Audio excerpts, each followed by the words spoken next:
Isang mapagpalang umaga po ang sumaating lahat mga Ursulino at welcome po sa Kwentong Ursulino, Prinsesa ng Binangonan. Ito po ang ating espesyal na paghahandog bilang pagdiriwang sa ika-402 taong pamimintuho at pagpipintakasi natin sa ating pinakamamahal na prinsesa ng Binangonan, si Santa Ursula. At sa mga kwento po ating mararanasan at maririnig sa mga susunod pang mga linggo at ngayon, ay pag-uusapan din natin kung ano ba at saan ba nagsimula ang pamimintuho sa mga taong ating makakasama at makakakwentuhan. Ngayon nga pong araw ay kasama natin ang isa sa mga mananayaw at deboto ng ating pinakamamahal na prinsesa ng Binangonan. Kasama po natin ngayon ay si Ka Jose Eladio Domanillo. Magandang araw po. Magandang araw din po Eladio. naman. Ano po bang inyong nickname? Paano po ba namin kayo tatawagin? Eladio na lang po. Ka Eladio. Maraming salamat po sa pagpapaunlak, no, na makasama po namin kayo ngayong araw sa ating Kwentong Ursulino. Bali, special program para ipakita din sa ibang tao kahit hindi po dito sa Binangonan ng ating pamimintuho sa ating mahal na prinsesa ng Binangonan. Baka po gusto nyong magpakilala o mag-hello po sa ating mga manonood ngayon. Magandang araw po sa inyo. Ako po si Ginoong Jose Eladio Domanillo, isang deboto at mananayaw. Siguro po, simulan po muna natin, no? Ano ba, saan po ba nagsimula ang inyong pagiging mananayaw muna? Yun nga, nung ako ay 1969 pa, nagsasayaw na ng taon. Ngayon, ang sabi sa akin ng matatanda, kasi nga anong bata ako, may sakit ako. Mamanata ka, magsayaw ka sa mga santo at gagaling ka, basta sasamahan ko lang ng pagdarasal. Opo. Kaya gano'n naman ang ginawa ko. Nagdadasal ako, nananalangin. At dito nga sa Binangonan, dumadayo kami. Dahil nga ako taga-Pasig, dumadayo kami dito sa Binangonan. Ayun, awa ng Diyos, hanggang sa mga oras na ito, nagsasayaw kami. So, ibig sabihin po, more than 50 years na po kayong nagsasayaw sa mga kapistahan, sa kung saan-saan man. Totoo po. Saan po ba yung mga lugar na napuntahan nyo na po? Kung natatandaan nyo po? Yung Ubando, tsaka sa may Santa Cruz, Laguna, tapos dito sa Bulilan, Bulacan. Napakalayo. Ang dami Tsaka po sa pala. Pililla, sa Opo. Paras, Tanay. Pero ngayon po ay kayo ay dito na po talaga nakatigil or naninirahan sa Binangonan, no? At nagsasayaw din pag pagkapestahan or dalong patrona kasi usually po nakikita ko po kayo sa ganun eh. Siguro matanong ka lang po, ano po yung naging daan, no? Parang maging isang ganap na deboto po kayo ni Santa Ursula. Ang masasabi ko, ang naging daan doon ang mahal na birhen. Mahal na birhen? Kasi nung binata pa ako, pag nakikita-kita kami magkaka-eskwela, sabihin, gano'n, yung sila may mga asawa na ako, wala pa, 30 anos na. Pero nung mga bagong sabi ko, ako rin nagtataka sa sarili ko, sabi ko, hindi pa, wala pa ako.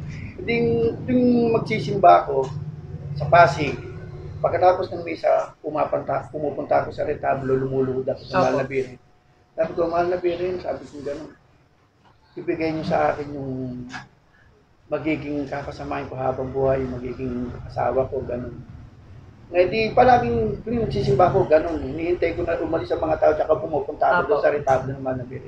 Nakikiusap ako. Ngayon, tiyempo naman, anong mga panahon na yun, ang mga taga-Kalumpang, na mananayo ng Kalumpang Binangonan, ay dumadayo sa Pasig.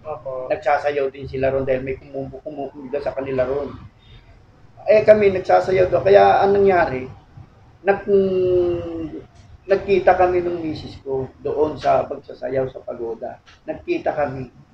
Yun ang naging daan. Tapos ang debosyon niya kay Santa Ursula, ang debosyon ko gano'n din. Kumbaga, nagkaisang debosyon namin. Kaya yung aming yung kilalanin naman namin ng isa't isa, hindi naging mahirap para sa amin. So yun doon na po lalong napayabong no, yung pagdedebosyon niyo. Meron po kayong dalang mga litrato no na pinakikita niyo po sa amin kanina. Ano po ba yung mga litrato na yun? Saan po ba niyo ginagamit? Ito ginagamit ko to pagka halimbawa piyesta ni Santa Ursula. Opo. Ito ang nilalagay ko sa bandera. Dahil nga pag piyesta ni Santa Ursula, nakikita mo naman si Santa Ursula may bandera. Opo. Ayan, may bandera siya. Kaya ako akong namumuno sa mananayaw eh. nasa bandera yun si Santa Ursula, hindi nawawala yan. Opo. Ngayon, pagkatapos ng sayaw, pinag-iingatan ko yung tinatabi ko para sa susunod na taon. Magagamit po ulit, no? Medyo ano lang na nung nagkaroon ng pandemya, isa sa pinaka mahirap na panahon para Totoo sa ating yun, lahat, totoo. no? Tumigil ang mundo. Oo. Tumigil lahat. Lahat. Walang mga festivities, walang mga pangyayari, mga Natigil naglahat, lahat. no? Lalo na po kayo, hindi naman po maitatago na medyo may edad na rin po, ano, at medyo delikado na rin po na maglalabas noong panahong yun. Nung pandemya po, ano pong naramdaman nyo? Paano nyo po siguro na ipatuloy yung pamimintuho kahit nung panahon ng pandemya? Sa totoo lang, nung panahon ng pandemya, talagang hindi lang ako, nalungkot talaga ako. Saka yung mga kasamahan kong mananayaw, nalungkot din dahil nga, hindi, dumaan nga ang piyesta ni Santa Ursula, hindi maipagoda, gano'n. Kaya ang ginawa namin, yung merong Santa Ursula doon sa Kalumpang, nagdadasal kami roon.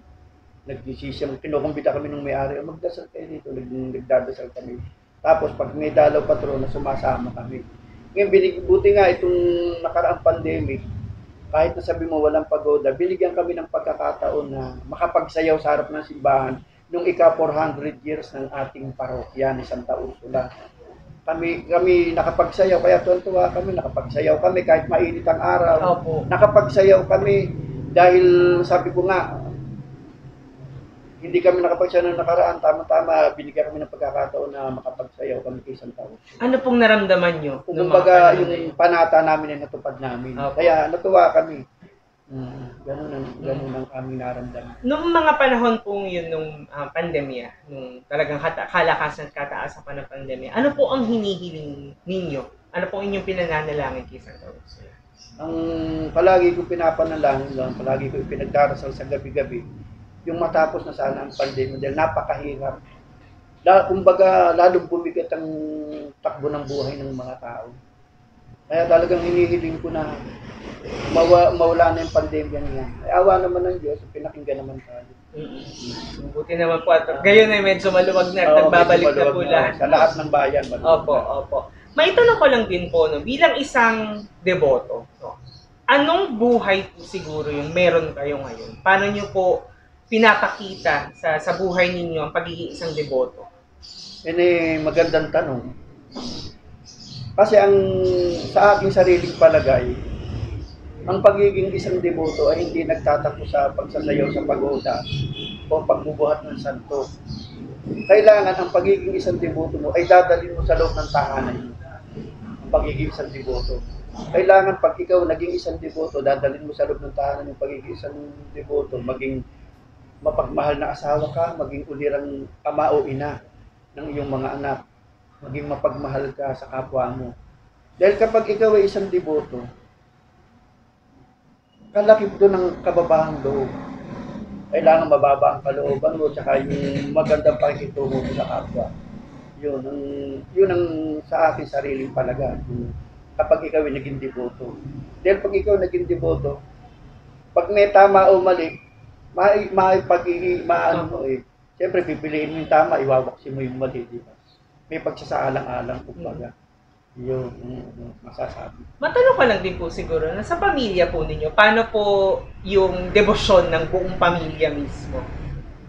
Sa aming pamilya, nung kaming mag-asawa, kinasal kami, kahit na sabihin mo, may pamilya kami, tuloy pa rin ang aming pamamanatan, di ba? Hanggang sa yung mga anak namin, kasi taon-taon nagsasayaw kami, di ba? Nagpapalit kami ng damit. Yung mga anak ko, talagang pinatatahi ng biyanang ko ng damit.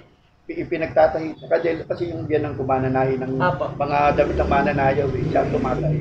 Yung mga anak ko, tinatahi nila. Kahit na yung anak ko si Eder. Isang taon pa lang siya, talaga may damit na siyang pansayaw. Nagsasayaw din po. Meron kaming picture. Wow. Nakapansayaw talaga. Hindi tumitigil ang aming pamiminto, ang aming debosyon kay Santa Ursula, ano man ang mangyari. Ano man ang mangyari. Napakasarap marinig, napakaganda ng mensahe. Pero may panahon po ba na dumating kayo dun sa point na halimbawa nawala or humina ang debosyon or pananampalataya or yung pamimintuho or nawalan po kayo ng gana? hindi dumating sa amin yun. Hindi ko naranasan yung nawalan ng gana. Manapa, ay lalong sumidi ang aking debosyon kay Santa Ursula. So, speaking of devotion, no? Siguro po, maitanong ko lang kung gusto niyo mag-share sa amin ngayon din umaga na siguro yung mga ibang panalangin o yung mga dasal o yung mga hiling siguro na natupad sa pamamagitan ng ating prinsesa ng Binangonan. Siyempre, nung kami mag-asawa, mga bata pa, mga anak namin, pinag-aaral namin, di ba? Dumating ang pagkakataon na nawalan ako ng hanap buhay. Siyempre sa BCC medyo mahalang di ba? Opo. Ngayon ang nag-uusap kami mag-asawa, sabi ko, di ba, ituloy natin, igapang natin, sabi ko gano'n. Kaya ang ginagawa namin, kung nawalan ako ng trabaho nun, naglalakad kami mula sa bayan hanggang simbahan, pumapasok kami ng simbahan. Kahit walang misa, pumapasok kami, pupunta kami sa harapan ni Santa Ursula. Nananalangin kami na sana makayanan namin, maitawid namin yung pangangailangan ng aming mga anak at mapagtapos namin. Yun ang itinadalangin namin. Kaya hindi kami nawawalan ng pag-asa dahil alam namin na sa bawat panalangin namin may kasagutan. At maidadagdag ko pa, maidadagdag ko pa. Nung minsan ay nawalan ako ng trabaho, talagang kailangan namin ng pinansyal na pangangailangan. Yung aking kinakapatid sa Amerika tumawag. Eladio, sabi gano'n. Ano ba ito na yung pangalan? Sabi ko, bakit? Sa Eladio ko, gano'n. Bakit? Kasi padadalang kita ng pera, kunin mo sa Palawan. Sabi gano'n. Talagang natuwa kami mag-asawa dahil kailangan namin ng panahon na ng pinansyal. Kaya parang sa pagdadasal namin kay Santa Ursula, sa pagdadasal namin, pananalangin namin gabi-gabi, parang yun na naging sagot. Kung tutuusin, hindi ko inaasahan yun. Dahil una hindi naman ako humihingi ito sa kinakapatid ko. Hindi ako humihingi ito. Kahit sa mismong kapatid ko, nasa ibang bansa, hindi ako humihingi. Ngayon, nagtaka nga ako dahil padadalan ako ng pera. Awa naman ng Diyos, yun, nakuha namin sa Palawan nung kinabukasan, kinuha namin. Tuwan-tuwa kami at yun, nasolve ang problema. Para dumating ang biyaya sa pamamagitan ng pananalangin. Siguro kung maitanong ko lang din po, Eladio, ano po yung lagi nyong ipinagdarasal? Lagi nyong ibinubulong sa ating prinsesa ng Binangonan? Ang palagi kong dinarasal gabi-gabi, pagka ako'y nagsisimba, itinadalangin ko kay Santa Ursula, siyempre unang-una yung kaligtasan ng pamilya, yung kalusugan at kalakasan ng katawan, saka yung kapayapaan sa buhay. Yun ang hinihiling ko at sana hinihiling ko pang isa sa kanya, huwag nang maulit yung nakaraang pandemya. Kaya sinasabi ko man po sa Santa Ursula, sana po huwag nang maulit yung nakaraang pandemya at napakahirap at napakabigat. Sobra po. Opo.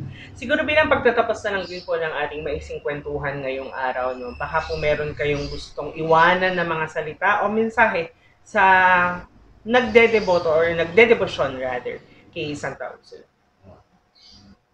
Sa mga kapwa ko deboto at mga nagdedebosyon kay Santa Ursula, namiminto kay Santa Ursula, ang masasabi ko lang po ay huwag tayong bibitiw sa pananalangin at pamiminto kay Santa Ursula. Sapagkat sa bawat dalangin natin may kasagutan. Ngayon, ang hinihiling ko rin naman sa mga debotong katulad ko na huwag naman puro hiling. Kailangan magpapasalamat din tayo sa Diyos. Dahil kung tayo man ay nabubuhay sa mga oras na ito, ay dahil sa biyaya at pagpapala ng Diyos at sa pamamatnubay ng ating patrono si Santa Ursula. Kaya ginagabayan ni Santa Ursula, kaya hindi tayo dapat bumitaw sa Kanya. Kahit anong mangyari, yun po masasabi. Kaya maraming salamat po ka Eladio sa pagpapaunlak.